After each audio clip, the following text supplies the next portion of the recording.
Manick de John, enfin, a eu liberté provisoire. Il y a un mandat d'arrêt provisoire, liberté provisoire. Je me demande sa vie est comme peu provisoire. Thomas Mbalobaki, il y a un qui est provisoire. Il y a provisoirement, il libéré un peu provisoirement. Babi Manick est Didi. Oh! Manick est femme forte na héros. Attends, Manick, attends, ça qui va moyen, reste fort. Manick a abîmé la sortie médiatique. Balamoko a s'inquiété, a zongi kutu, donc il y a ma casse inde roleka. Pourquoi? Parce que péché mutu ma casse c'est pas batu bakangi saki. A dédommagé même pas Cindy. A foutu même pas amende. A foutu une caution, il y a moins de $100 pour Abima. Donc tout ça pour ça. Comme au moins il y a Manick Lobaki que maman ne va pas misser tout ça face à pardon. Donc bien Manick mort le que mama qui non mon fleuria il fallait concerner Ayako démentir. Concernant Onani, fallait poupa. C'est qu'un vrai problème, toujours le canne fallait. Tolobara na Cindy les cœurs. Moi personnellement, j'avais dit tu as raison mais fallait pas accorder autant d'importance à Manick. Le résultat est là. Si tout ce qui a été fait, l'objectif c'était d'humilier Manick, au fait, dans la vie, il ne faut pas se frotter à ceux qui n'ont plus rien à perdre. Le cœur. Tout comme Fally ne pouvait pas seulement venir démentir, il peut aussi venir affirmer. Et s'il avait affirmé, réaction à Sindé Zandeni, réaction à Manick Zandeni, réaction à Batba Sam Zandeni. Mais donc vraiment, pensa venir, on va mettre quoi. Au monde. Et qu'il est loin.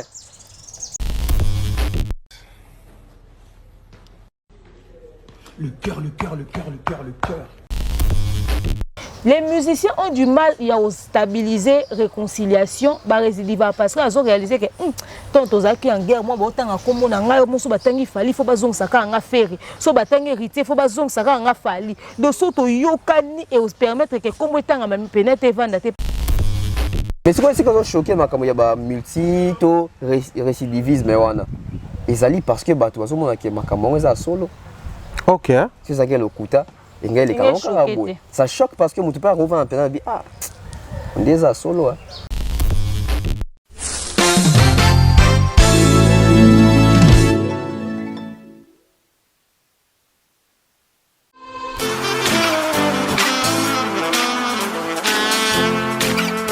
Vous êtes en Europe, Asie, Océanie ou en Amérique. Voilà, aujourd'hui, c'est très facile d'envoyer de l'argent en Afrique. Tap Send. Tap Send, les moyens les plus faciles pour faire vos transferts en Afrique. Et surtout, en République démocratique du Congo et la République du Congo. Vous avez déjà ROCP là. C'est-à-dire, on de la maman, papa, tambongo, cousin ou neveu. C'est plus facile aujourd'hui. Tap Send. Télécharge l'application et envoie ton argent sans inquiétude. C'est très rapide et fiable. Ceux qui ont Tindi Mbongo, on a Kinshasa, on a Orange Money, on a M-Pesa, on a Airtel Money. Ceux qui ont un numéro à Brazzaville, on a MTN, on a Airtel Money. Utilisez les codes promo Mumbaya et vous aurez droit à 5 € de bonus. Donc ceux qui ont Tindi Mbongo, frais de transfert, les ATO.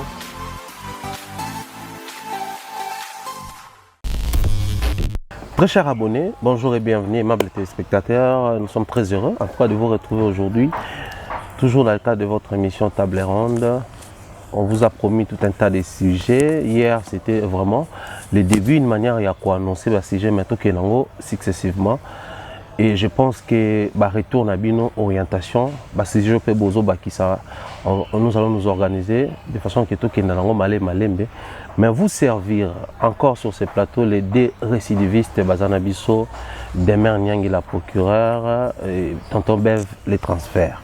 Avec Baroto sur la Masolo Tour, il y a les actualités entre avec la culture. On vous a promis sur la musique féminine, tous à Masolo, mais aussi il faudrait rester na l'actualité des autres qui est Manick Abimi, tout qui va discours naïe, tout le monde va condition déjà. Je pense que les autres circulent, mais aussi tous on a multi-récidiviste parce que on a compris que dans la musique congolaise, s'il faudrait tout mais qu'on déceler les problèmes et ça là qui va tout bébana qui va bongi si va rebébani, ceux qui te fait bien, déjà pour battre baling qu'on récidiver trop. Alors, surtout pour profiter de la situation, il faut continuer à réfléchir, tout analyser et à la fin de proposer issu des solutions. Toujours espérer qu'il y aura très important. Malex assure la réalisation encore aujourd'hui et Glody Messaye du côté et à régie finale pour la remonter également. Demer Nyangi, bonjour et bienvenue. Bonjour Thierry Mombaya, bonjour Tonton Bev officiel, bonjour Nabi Bolandara, demeure officielle, Africa Mobimba et Tonton Bev officiel. Merci pour la confiance au Bozo Salabiso. Sachez que ce n'est pas vraiment de gaieté que nous choisissons de parler d'un même sujet pendant plusieurs numéros pour les appeler des plantes. Changer sujet, c'est ce qu'on appelle actualité. Donc nous ne faisons que suivre, n'est-ce pas, ce que la communauté nous ramène et on va récidiver ensemble avec vous aussi longtemps qu'il y aura du nouveau. Donc voilà, et ça fait plaisir d'être encore devant vous aujourd'hui. Tonton Bev, bonjour et bienvenue. Faro Mombaya, bonjour, bonjour Demer. Bonjour à tout Balandi à AM Télévision, il y a Demer officiel, il y a Bev officiel. Tout ça, il y a retrouvé à chaque fois, toutes les occasions. Et j'espère que on peut en Arabie, même temps on annonce la photo qui est tourné, mais il y a appel déjà émission côté et comment dérange. Et bon d'après ça va calme. Oh bien peut calana. Faut monter. Non, on monter mon bail, ça va. Donc ça pour saison c'est que la matière autour de ça et ça l'a bien et qui pose sur mon nyango. Parce que c'est sous tension bidon, il y a moins puis au pembe ni likaya ou pembe ni donc oui éviter na rozoma sasi na robika. Mais et créer le robot il y a bien parce que à l'époque moi je me rappelle du côté politique dans des missions équipe nationale. Équipe nationale ouais. Oui, ça qui Solange Kwame, son abosani Komboté, Baza Sylvie Bongo, ils ont équipe pendant ce bail lié au pena donc il faut piquer.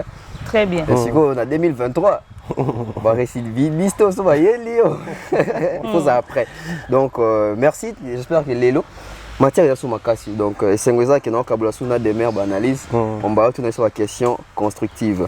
Ah ouais, déjà table ronde que le King a quand même boss Mobutu a prévoir pour produire une nouvelle émission toujours avec nous. Oui. OK. Mais si vous on a format mon sous. Donc c'est-à-dire que vous avez choqué la table ronde et puis vous avez choqué qu'on a une production signée Ambassadeur Communication et c'est pour très bientôt. Voilà, donc c'est en tout cas pour très bientôt et je pense que cette émission va permettre aux abonnés, aux consommateurs non seulement de suivre le contenu bien, mais cette fois-là c'est un petit plus aussi dans la qualité et la réalisation. Exactement. Ça va vraiment être une très très bonne chose signée le King AKM Mobutu. De ce côté-là, Tola Lipongi pour la grande vision qu'il a et ses projets. Et en tout cas, ça arrive dans pas longtemps. C'est juste les sentir.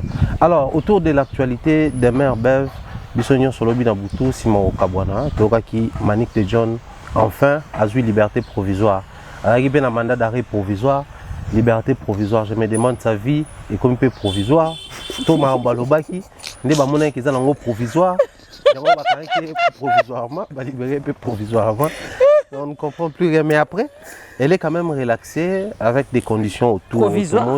Dans un côté à chemin ferreté, donc na rail, na gare, à la frontière, tout est terrestre, tout comme aérien, donc aéroport et autres. Foutissier amende, il y a 200 000 francs qui équivaut en 3 dollars dans les 100 dans quelque chose. Parce que le dollar est commis déjà 21,5 places sur 22 carrément, donc c'est dans les 190 quelque chose. 190. 90. Et 98, qu'est-ce que je dis 80 quelque chose, donc 93, 95, bleu moi Jean-Rouen. Des foutissiers. Mais après, elle est quand même sortie. Je pense que tant que les gens s'attendaient quand même suite à Makamon, les cannes, Torbanda, n'a pas discours, il y a eu mon romanique des mers. Tant que mon abimi, tout qui m'a lobby, tout moni makambo à sali. Quelle est la lecture aux autres autour et à Libération d'ailleurs? Lobby peut n'a maniqué que Azan a droit qu'occasionner bas scandale. Bas scandale, ouais. Bon, il y a toujours le provisoire. Bon, retour parmi nous maniqué parce que tu es bien au bima. Donc, biso routine de bon kango, on a des sali vidéo sur le bec et sous canon carboé. Et puis, bon, d'abord, si pour l'honneur, la dignité, la personnalité de caution de maniqué, c'est moins de 100 $. C'est rien du tout. Là, il faudrait peut-être tous les actes caution, taux amende. C'est ça. Balobi a foutu caution, commis peut caution, ils en français. Donc, à dédommager même a foutu même pas amende. A foutu une caution, il y a moins de $100 pour Bima. Donc tout ça pour ça. Vraiment. Babi Maniké de John Azan a droit ya okende na ba porter ya voyager te to la rani a une intention obimate. Moi braza ke inde lengi sibino manika oke pa ite. Et puis soka ta fois kende so comme ka na garwana. Ba olexa na bango ye c'est Maniké au fait. Attaque à l'aéroport de Ndili au Matavion bondimate. Toi na Congo. C'est Maniké. Bobi ke Maniké occasionné ba scandale ta salibino non bien. Abimi na cortège. Il y a déjà scandale. Il y a déjà scandale. En fait, déjà, Maniké yemoko aza scandale. Maniké ko vanda nia olobelo te scandaliser batu pour ani Maniké olobate. Ce qu'on imagine, donc bobi asa scandale te ko bima Maniké asa de scandale et puis boyo ki ba discours na et tout. Moi personnellement, j'avais dit tu as raison mais fallait pas accorder autant d'importance à Maniké parce que to komi na ba chroniqueur, to komi ba blogueuse. Neza boye ba kosio bimi non c'est fini. Oni mystère oyo ozaki pona batu. O briser yango ozana yango lisusu te donc ozana yo awa. Et le résultat est là. Si tout ce qui a été fait, l'objectif c'était d'humilier Maniké, au fait, dans la vie, il ne faut pas se frotter à ceux qui n'ont plus rien à perdre. Maniké azane ne lo ko perdre te azaya ba forme et tout. Muto aza veuve ya muto azaka moi si na ete tinde muto okufa. Muto akufa na bo moi si mususu mais aza veuve na ye. Na moi si yango kutu toyo kaka ete. D'ailleurs, je me demande azala kaka moi sur. Toyebi kute. Maniké kanenga zawana, c'est déjà un cas, c'est déjà un dossier, c'est déjà un tout Maniké. Qu'il fallait pas se frotter à elle. So bimi na bandal, toi attends na communion sur Kinshasa pona. Bo sali battle yo na Maniké. Bon landa Maniké bon landoté. D'abord parce que ça n'aura simple chanteuse dans orchestre à Moutou, directrice artistique on a communauté mamboanate. Bo sala ngo na studio. Ba bi kuté so eza po engolo ba nini biloko wana oyoza.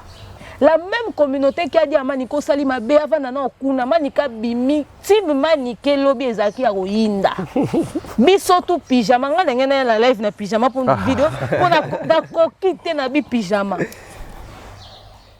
Maniké bakange na pyjama bimi na pyjama tenue de la gloire Maniké succès fou Maniké cortège ba wewa Maniké libanga Maniké makambu babi Maniké le didi.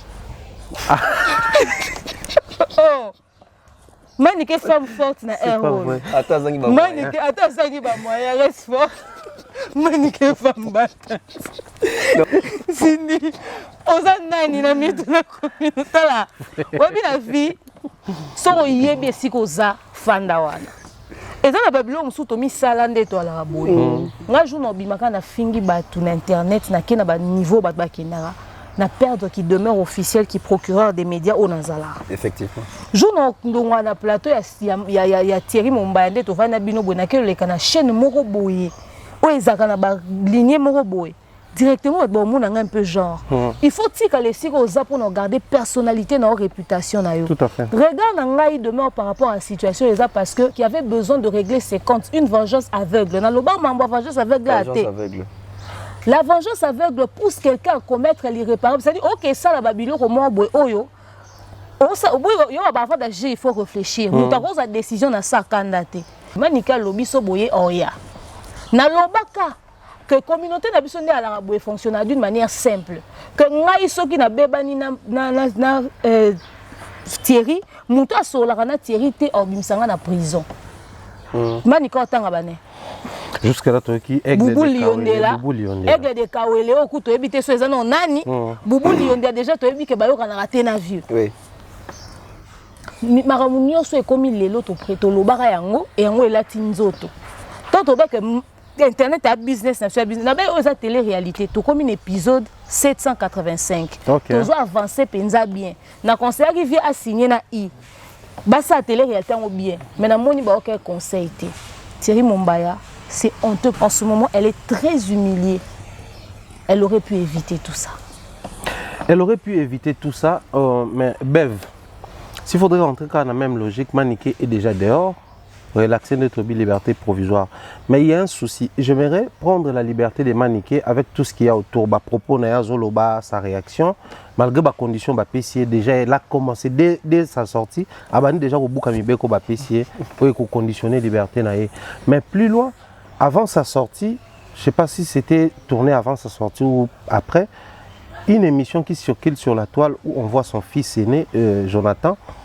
Azo lobela sur Bamaramde Basenga qui a Fukama, Senga pardon, mais aussi il a soulevé un point comme quoi Baebsa qui maman naye a benga les concernés pour aya Pour démentir qu'Abimana Sindité. C'est-à-dire puisque Maniki avait cité le nom de Fali, donc Abenga Fali, bah parce que condition na Abenga Fali pour que Fali a le bango. Mais na sorti à Maniki, tout lié propos ya mwana na na sorti à Maniki, Maniki yemo kwa lobi, so za kuna muto normalement fa kangisa ils ont nana ketchup parce que Fali oh il y a inclure na makambo, aza mobile officiel, il y a nana ketchup. Oui. Qu'est-ce qu'il faut comprendre s'il faut ça la contraste entre makambo moi na lobby ba condition ba pesa ke na kati ya tango bazo sambisa na ba réalité oyemo kwa zo témoigner na monoko.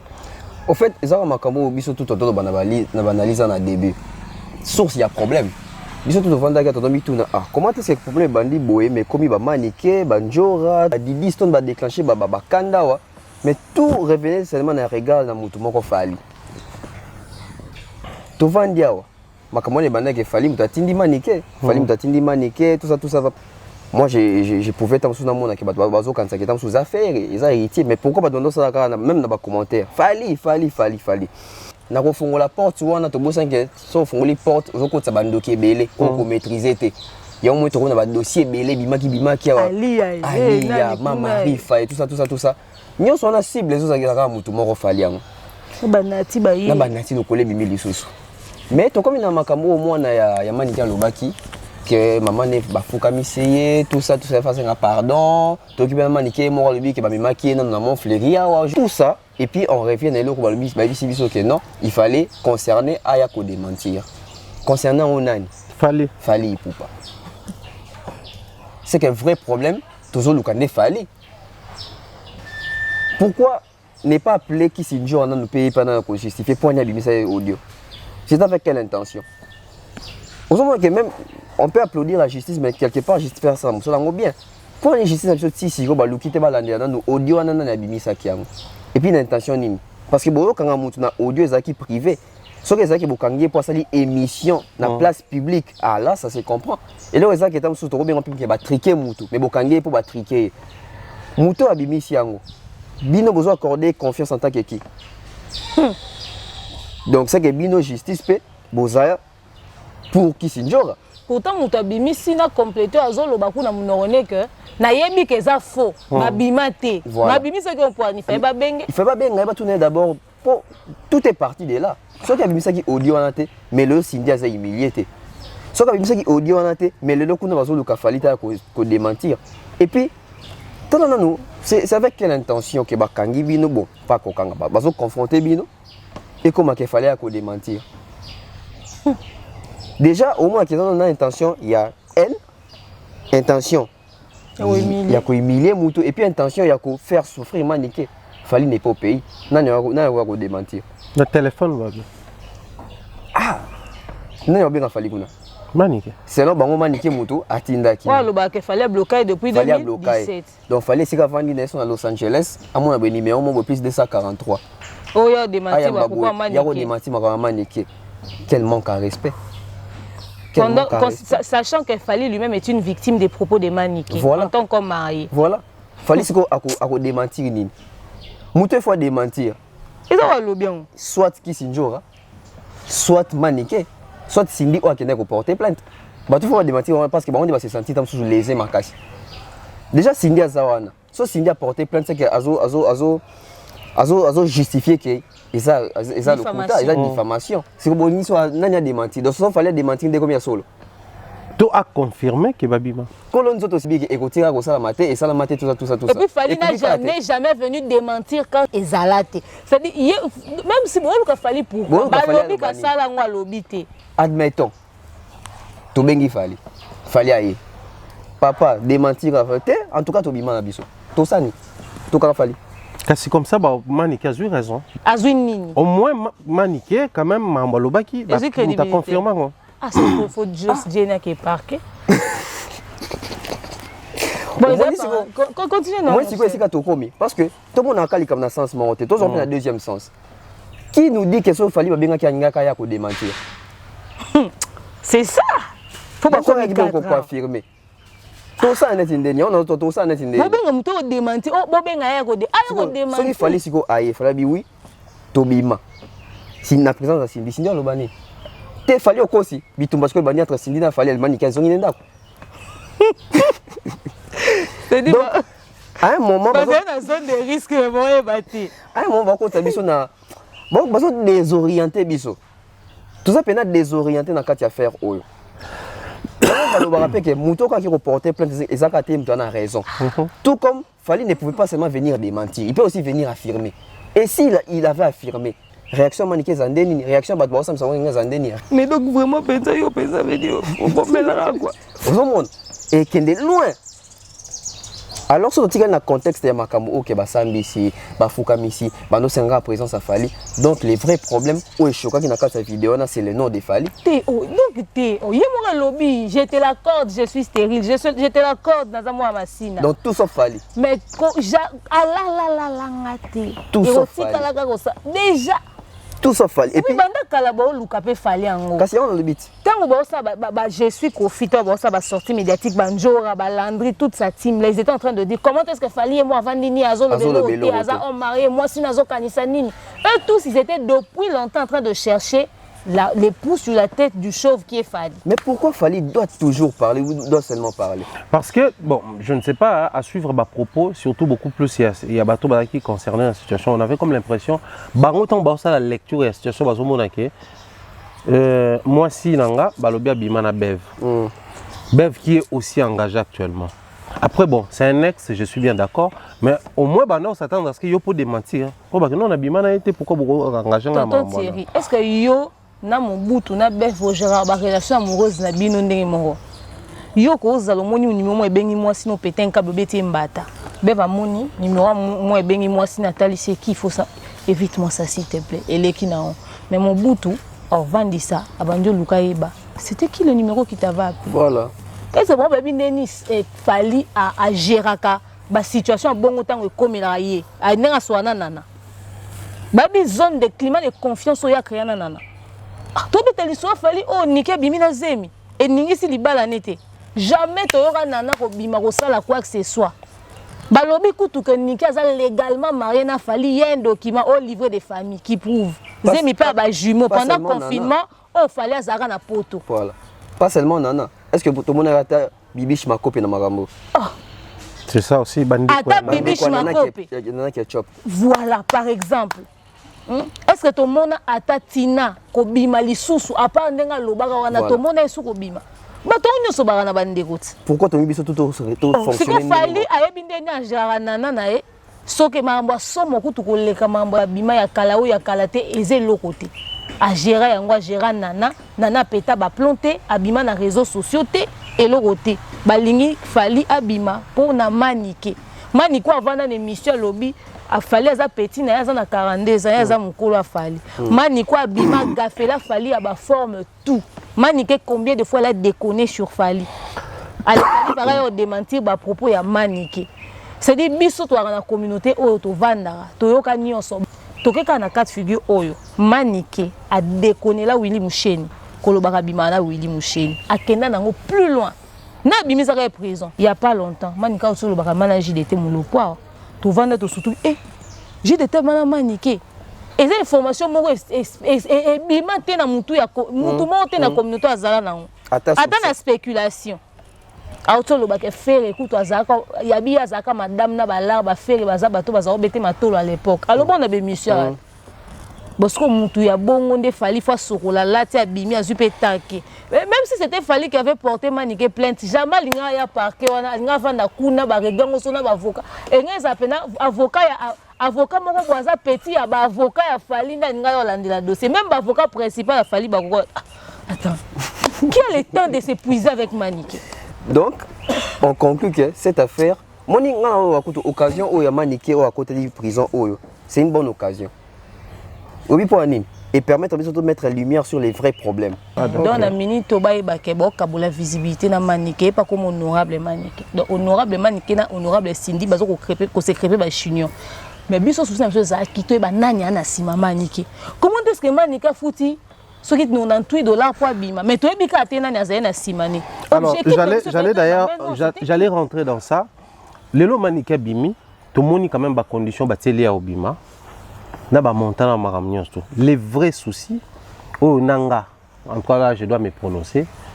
C'est mon petit tout, mais mon vrai souci c'est là qui, si et seulement si ma maman et qu'elle va assumer, vu qu'elle a les épaules, tout ça là. Il y a carré. Il y a carré en plus, il faut y préciser aquí.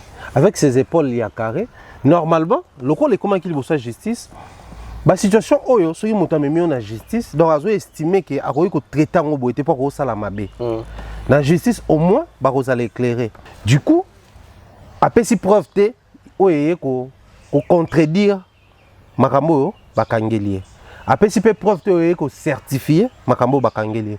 Qu'est-ce que les gens doivent retenir dans mituna ba on peut abîmer. Toi tu kalaka ke balala, toi garder ke balala té. Na minute photo benga allô mon fleuri parce que babi que maniki faut qu'il nda kokuta na sona procureur sona nani chaque lundi na chaque vendredi. Déjà maniki okenete et puis tu ebi na biso pendenge ni oza mais ce que na comme kana ba ndokelo baka nini kuna. Sûrement évolution de dossier. Parce que le dossier soit bengi bon à ce que je sache chez un dossier c'est basambité. Et ça problème. Enquête et continue. Mais liberté provisoire ba pesi maniki eza ya nini. Il faut qu'il quand même amène bon sur le terrain, il y a retia parce que amène qui moutou na justice pour la laver de tout soupçon. Oh yé moi c'est santa qui sali manika tangé moko. Maintenant minto babimi c'est les coups 4 mususu. Donc dans azaboué, il faut aba éclairer yeba laver attendre ba 5 ex membres na milieu musique. Ba kateli biso pe émission mo qui date de ya 2 ans ya Jos Diena. Na minto tozo lukara to laver. O bénite peut pas passer à zone na. Ba paroi c'est ça. Na ba paroi c'est ça to luka ba sango po eza terrible quoi.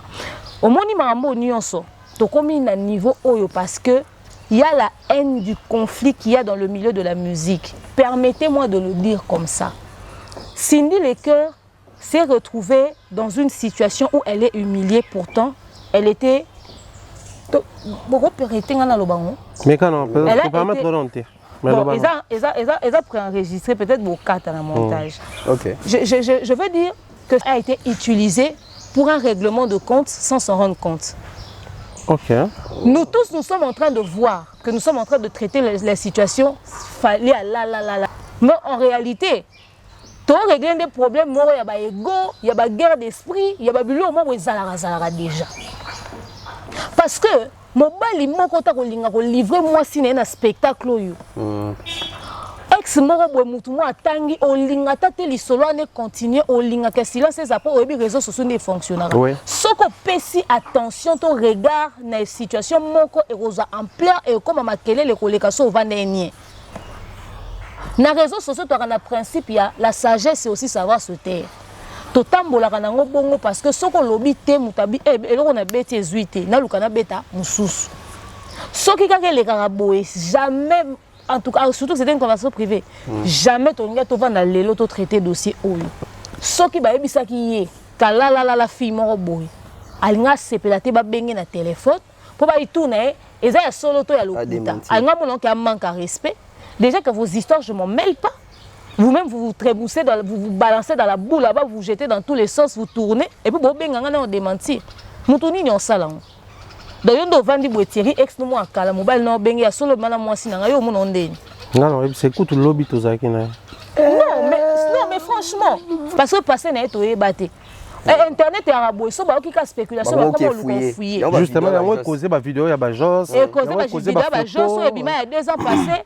Et causé sorti la vidéo il y a 10 ans passé à baba bientôt on émission mususu et causé sortie médiatique sur TikTok na Chantal Bola na rotanga parce que ayambi ba ex danseuse oh bon ça ba révélation ta ba précision ba danseuse boya na réseaux sociaux parce que il était censé protéger l'image de cette femme oh atikala jamais aux acteurs à scandale ce qu'on so ba lobeke par exemple que abimaka yo tobi kabuya Abimana oyemba fwenge yo. Eh what David.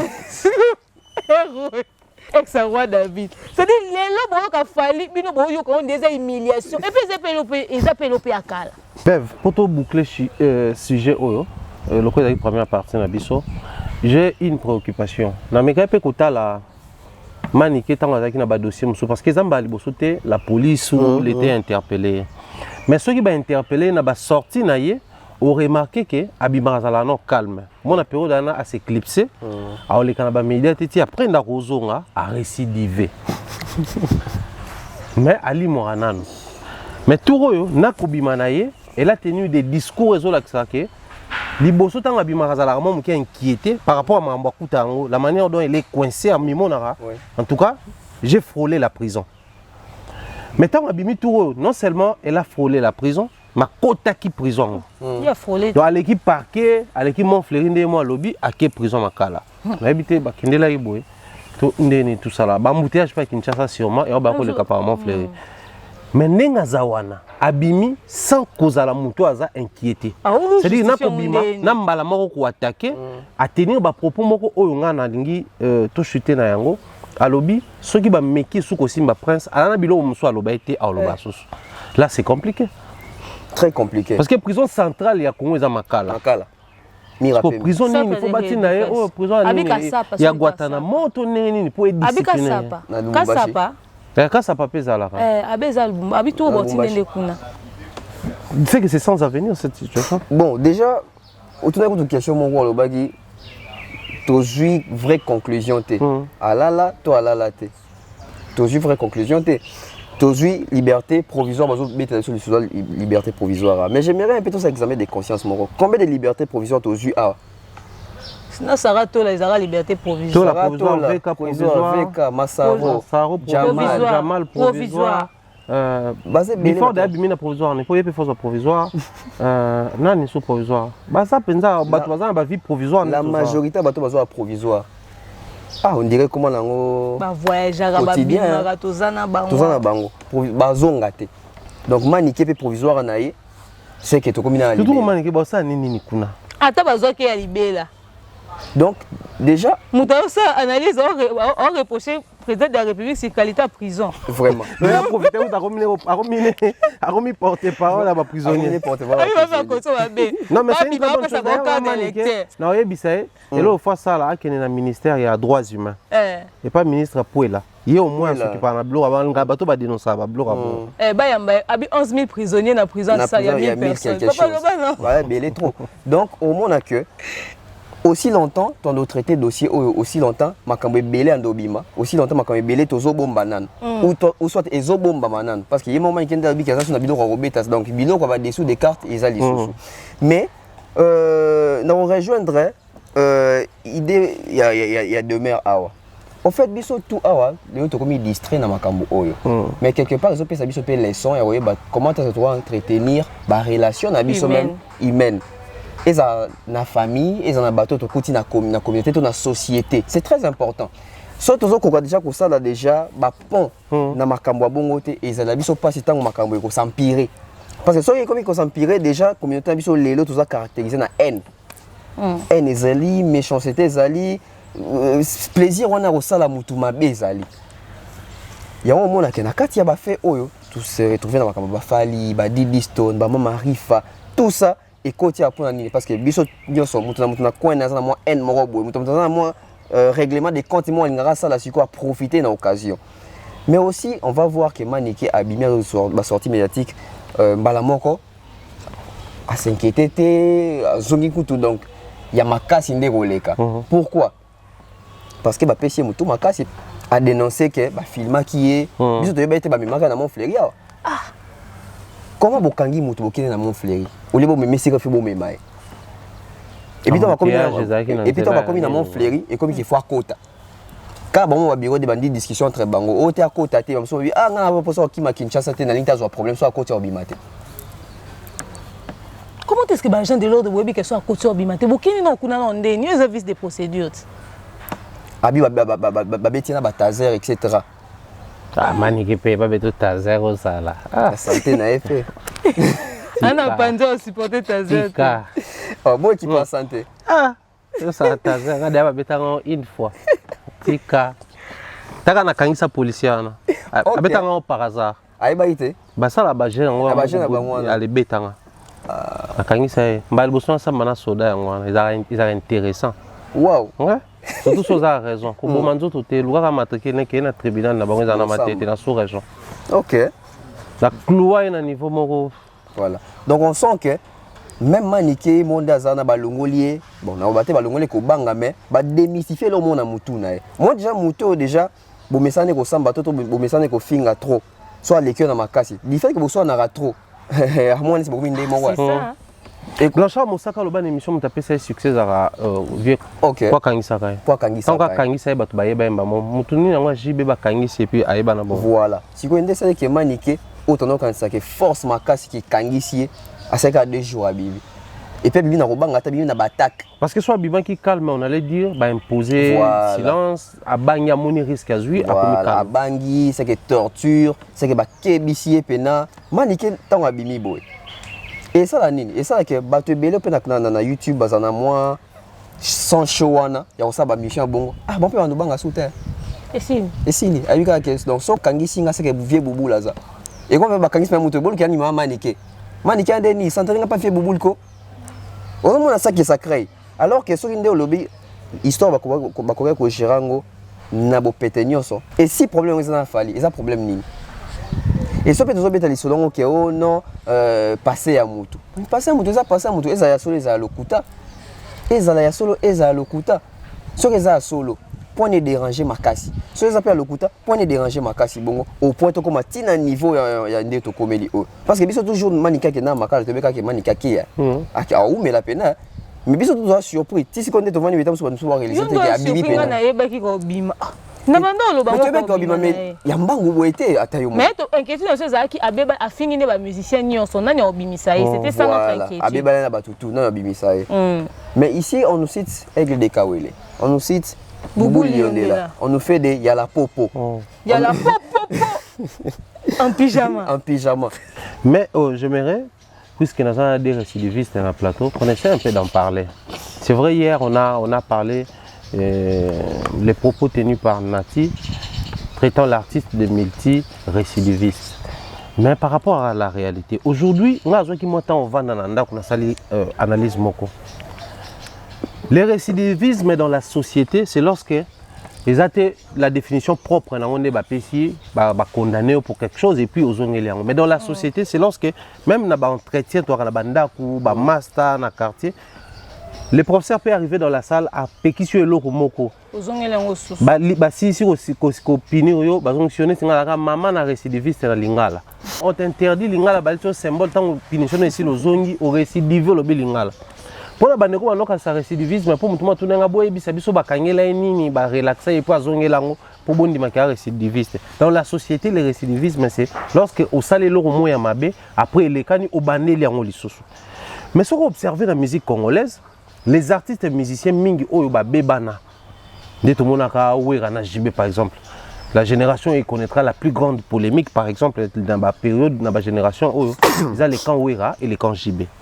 Mais bon remarquez ça qui babebani babongisi tomoni Sankara aïe akomo benga sou JB papa sans chéri Mosaka qui n'a tout plus loin que non ma pasteur c'est un abiso ya nini ya kitambo abima soki nanani makamka abima na Mosaka pa bandango donc tant babebanaki babongisi baye babebani lisusu babongisaki bayaka obebana susu et puis nde ba pour ça la réunification on a comme l'impression que ba récidive rapper ba musicien ouais. Donc surtout bito longola multi-récidiviste ba récidiviste peut bazana bango ebele mais puisque zo sama lebele on a comme l'impression les vrais problèmes aussi au esali que lelo ba musicien belo ba bongisa ba bebana ba bongisi ba combien en froid sûrement ils ali ba musicien bazo récidiver trop donc ce qui lelo partant de voice ya Nati aux qui inquiétude pour deux individus que récidivisme ko ça que ba kabwana à nouveau. Mais pour les musiciens, tout bakabwana babongisa bakabwana babongisa. Musicien na musicien tel oro babebana ka babongisi, babebani tant babongisa basali wake up babebani lisusu. On a comme l'impression ils ont les mêmes problèmes qui revenaient au bando salake, ba tout babebana donc ils akaka ko récidiver aujourd'hui, il faudrait tout le baquer. Ko récidiver on a pesa parmi biloko et ko détruire même la relation entre artistes et musiciens demain. D'ailleurs, Nati le collègue, quand il en parlait, il n'a pas parlé de ça juridiquement parlant. Il parlait de la vie dans la société. Voilà pourquoi d'ailleurs, on a intervention, on a accent sur le côté juridique de la chose, de la phrase. Mais, par exemple, ça, il y aura un format de la société.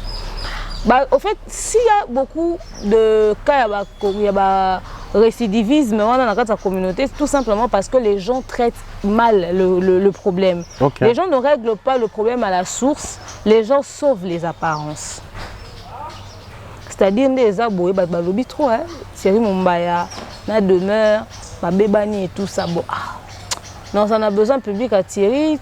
Thierry pour un besoin public dans la topé, même sous partenaire moto, mais c'est moi qui est là en jeu. Bon, on est photo lié en haut, des tous aboués. Bon, bien, bah, tout ça a c'est pour qu'à battre tirera au loba. Pour sauver apparence, pour que vous se paye ça battre, mais pour crever abcété. Parce qu'il faudrait savoir que dans un conflit, il y a les bas qui blessent. Ou bah tout niveau de définition tout à l'heure. Je vous invite justement à se remonter aux confortable de la réconciliation quelconque. Boyo kanate. Également, il faudrait savoir que les conflits aussi dans la musique, la communauté est comme un business. Comment ça? Bah rechutara parce que bah et que soit toi en guerre, les gens faire une fali so bah yo kani bah golo bah s'ennuyer. Parce que bah wayo bah linga la musique a fali na bango. Mais toi que bah fan net ya bah faire par exemple, toi bah fan peut-être il y a héritier, toi bah fan car bazara bah se nourrir ça rendre na conflit. Au moins na bato ba s'attarder na ba sortie médiatique ya loba ya sala ki koleka ya yembi koleka. Bah comme c'est héritier ingénieur de son et lumière. Pourtant beaucoup de exploiter bon aussi sur bêta soit stade bazabi lelo so mutaza profali obima obeta li solo ya album en atta fali so kana sujeté muto a profali obimoza o créer l'orobation fali mais Grammy coûte auto les cas mais au monde que soki ka bazane loko ane sili ba limo pe libela bon zela ka jour kaka mutu mo azaki profali soki kaka meke ozongele loko mo héritier toi toucher kaka faire ba diembeli wana parce que bango intérêt na bango ba retrouver en na conflit. Les musiciens ont du mal à stabiliser réconciliation ba résidiva parce que ils ont réalisé que tant ozaki en guerre moi botanga kombo na ngai mo so batangi fali faut bazong saka nga faire so batangi héritier faut bazong saka nga fali de soto yokani et permettre que kombo tanga même penete vanda parce que rappelons que la plupart des artistes ba le quoi à l'époque ba Félix Oisé quoi temps ba jibena ba weraté. OK. Ba jibena ba wera ils avaient du contenu. Bazaki ne bazana producteur moi so Monica so ka bralime Monica que j'ai préparé concert. Mbala moko skol mbala moko comme ko préparer les werelo. Babandi ko préparer. Voyez-vous pas qu'il y a à l'époque des conflits qui le quoi business que contrairement à l'époque. Justement, bango bato lelo ba continuer ko fonctionner la même ndenge bato kala baza ko fonctionner pourtant bazo utiliser en mabe. OK. Il y a kala peneza qui business to nozela générique ya Félix Oisé kwa tango ebima, mutawaze kwa abwa ke Bill Clinton nini. Mutabi kita abaka oh myo mwana afingi mama na babala na ntaba ya bikita kuna bitenga mama na babala na ngombe c'est-à-dire to banda ko zela to yo kaya répondre nini ya yo répondre nini c'est-à-dire dire ezaki ya makofite ofinga na penza te ezaki nde okepe na bongo yango bazako résider on a choisi photo zone la conflit parce que conflit on ndenge kende ça que générique était kama et ça que nzembo était kama mais conflit à récidivisme ya lelo et comme na buzoba ebele na kati au fait soit vous traitez vraiment le problème soit bon parce que les gens se servent de vos conflits pour s'enrichir pour créer la visibilité na bango bon et na mutu créer une chaîne na binga na zaka warrior pour na kumisa fali na taka faire pour na zana baboni na sala ba vue bino siko bozo récidiver na ba conflit na bino ba conflit zo ko ba grave la communauté récidivisme zappé parce que il y a des gens derrière qui incitent ou ba tumsus bazo préférer situation ya conflit wana pour que ba koka ko vendre ba image na bango para que vie à la na bon. Bev, le récidivisme aujourd'hui on a compris que Isakaka ça dit une exclusivité d'un artiste, mais c'est ce qui se vit dans les milieux artistiques, d'autant plus que l'autre toujours mon musicien belé, babebani babongisi, babebani babongisi, qui car l'autre babebani la kaya, on a auto bebani ali sous-tour, donc c'est déjà le récidivisme. Mais pourquoi ce problème doit persister dans les milieux musicaux, au point que si un artiste bazo lukabayo qui c'est dans l'autre, l'inquiétude de toi dans le milieu wana amon la première des choses le récidivisme. Très belle question. Au fait, et donc on a tchatché les biso et même biso na réflexion mingi. N'habite à Tchangwa dessin, oui, Bimi Karabou, na audio, ils ont privé. Et bah, je vais vous expliquer tout ça. Donc, tant on a tiré le bibon, on a tiré le bibon, on peut en connaissance des causes. Natina vie va bébani comme des fois. Ok, donc il y a un peu victime, voilà pourquoi Azopé ça déjà, on crie d'alarme, Azopé ça déjà mon alerte. Ah, aux autres, ça la médiation entre Moutotel et vieux. Mais c'est une manière indirecte, il y a le Makambo.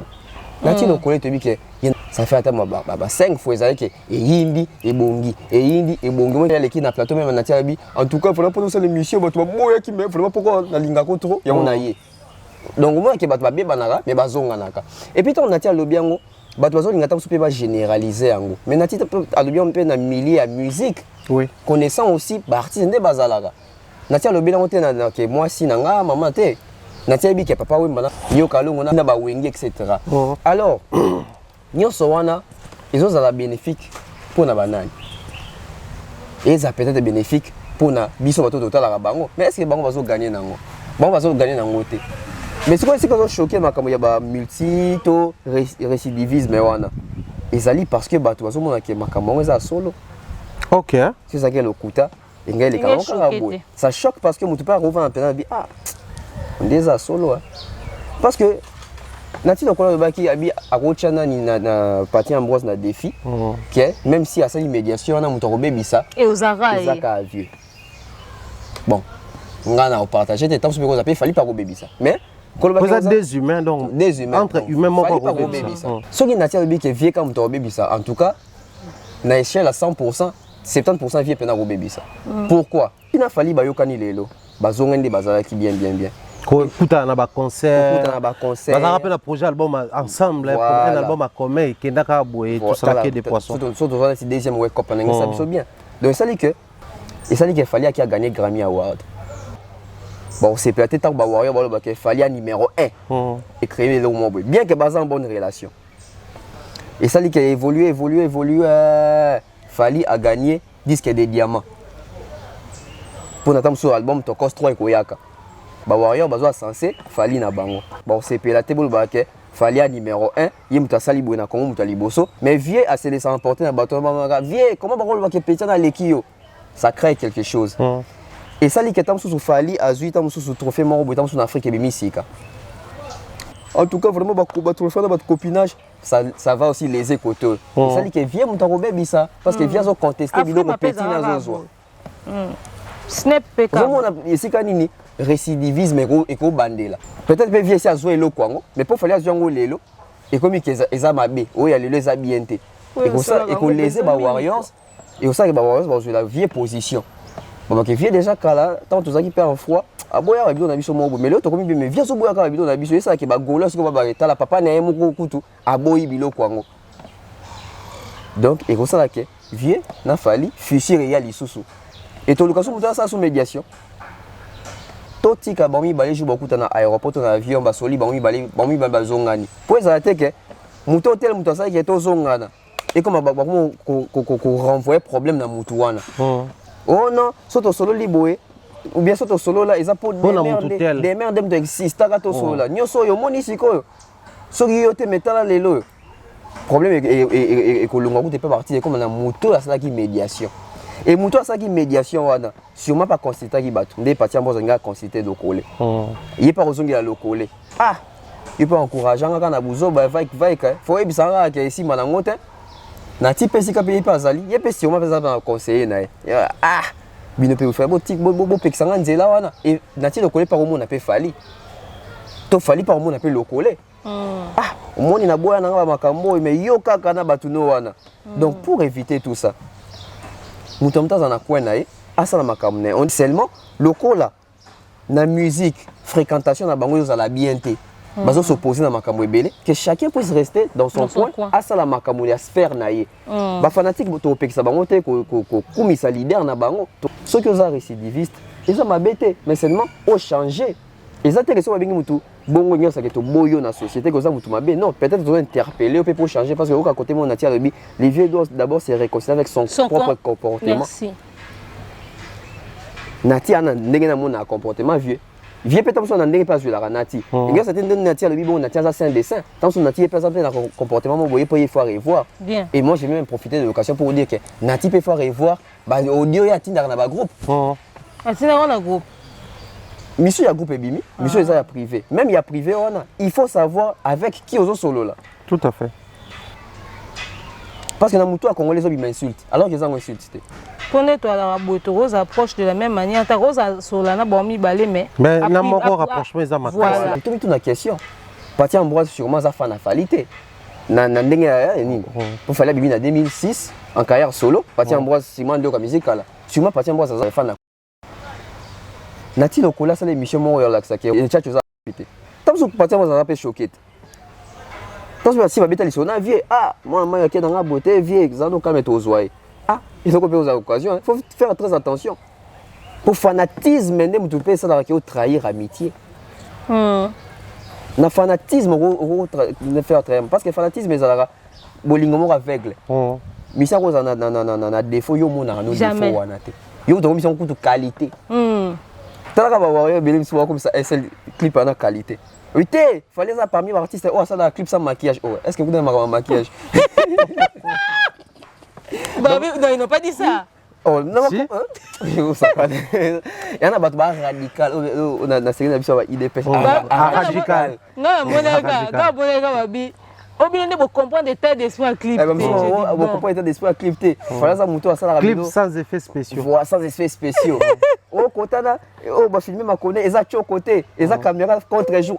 Oh, ça dit, tu as commis, donc, il y a réalisé un clip.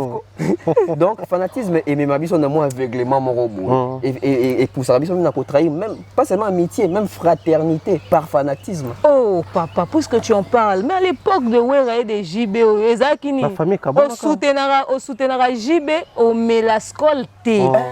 Et comment oui. Ouais. Oh, muta soutenir JB mais la primus atiza guna été nanda kune skole ekota bato awera pareil primus ko komanda tibiara baluba baluba biara baluba skole biara bato bandu ya bakongo ya bato awera non on a vécu dans ce pays puis on nanda kuma bopena que moi sina mobali so moi so soutenir awera boza bien surtout jour à concert na kati yote biso ezaki na parler ma petite sœur à mère moi ko ta kufa père son âme petite sœur à mère azaki mutu awera vie mutu ajibe ngas kondo na moi tendance ya vie à l'époque on savait que les caméras ndo ya presque chaque dimanche na parler pour toute la émission et donc considère que jiba ça en tourner ba to wera ndi ba le KTV ming mais vie na episode jour na ba robeba na fond na petite sœur à mère ba bossa ke ba c'est mec on sait bien que oh mais oh que n'est car à langage manquement respect mais vie maintenant soana ben c'est pas soana puis ben c'est à l'époque ça ba 18 ans vie déjà à l'époque ba 36 ba 37 mais on sait bien que eh ba soani biloko mbeli bia boyolia Kanda. Vite, qui confrontation. Bon, en fait, tant album il y a anti-terror. Tant album anti-terror bimi.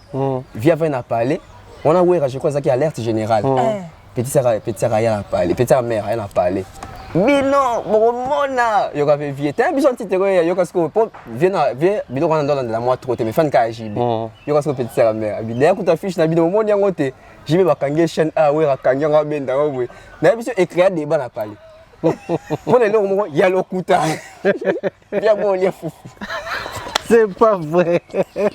Tabac au massage. Ah, Bralimana Bracongo, ça m'a dit. Ah.